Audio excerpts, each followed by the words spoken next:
একটাই জীবন, কে এলো কে গেল এই হিসাব করলে জীবন আর উপভোগ করা হয় না। আজ আমরা বেরিয়েছি ঠান্ডার মধ্যে কেনাকাটা করতে নয়, শুধু বাঁচতে। মার্কেটে ঢুকেই প্রথম গেলাম মাছের দোকানে। দেখো কত বড় বড় সব মাছ। এটা শিংমা,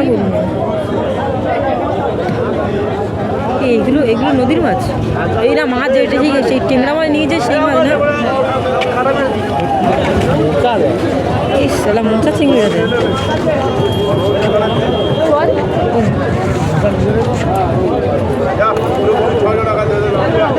এরা মনে হয়। তারপর একটু গেলাম মায়ের দর্শনে। মা সবার মঙ্গল করুক, এই প্রার্থনাটুকুই যথেষ্ট। এরপর বললাম চল একটু নদী পাড়ে যাই। ওখানেও একটু ঘুরলাম, প্রহ্লাদ দেখলাম। অন্ধকার হয়ে গেছিল তাই পরিষ্কার ছবি আসেনি, কিন্তু চোখে দেখা মুহূর্তগুলো সত্যিই সুন্দর, ক্যামেরাতে ধরা না পড়লেও।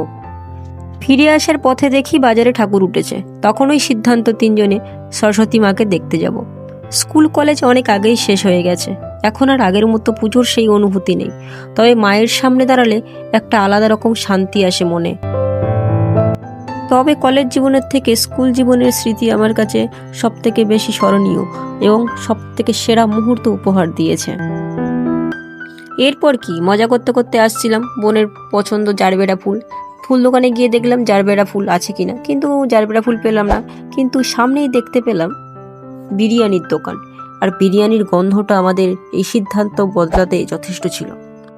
কিন্তু বিরিয়ানি দোকানে গিয়ে দেখি বিরিয়ানি হয়নি, তাই আমরা বসেছিলাম। যতক্ষণ না বিরিয়ানি হচ্ছে ততক্ষণ পর্যন্ত আমরা বিরিয়ানির গন্ধ নিতে থাকছিলাম তিনজনে মিলে। হাফ পেট পুজো আমাদের বিরিয়ানির গন্ধেই হয়ে গেছিল বিরিয়ানি খাওয়ার আগে। তারপরে কিছুক্ষণ ওখানে সময় কাটালাম বিরিয়ানি নিয়ে। শেষে আমরা বাড়ির পথে রওনা দিলাম। বোনের জারবেরা ফুল না পেলেও আমরা যে গরম গরম বিরিয়ানি নিয়ে বাড়ি ফিরেছি, এটাই আমাদের জন্য অনেক।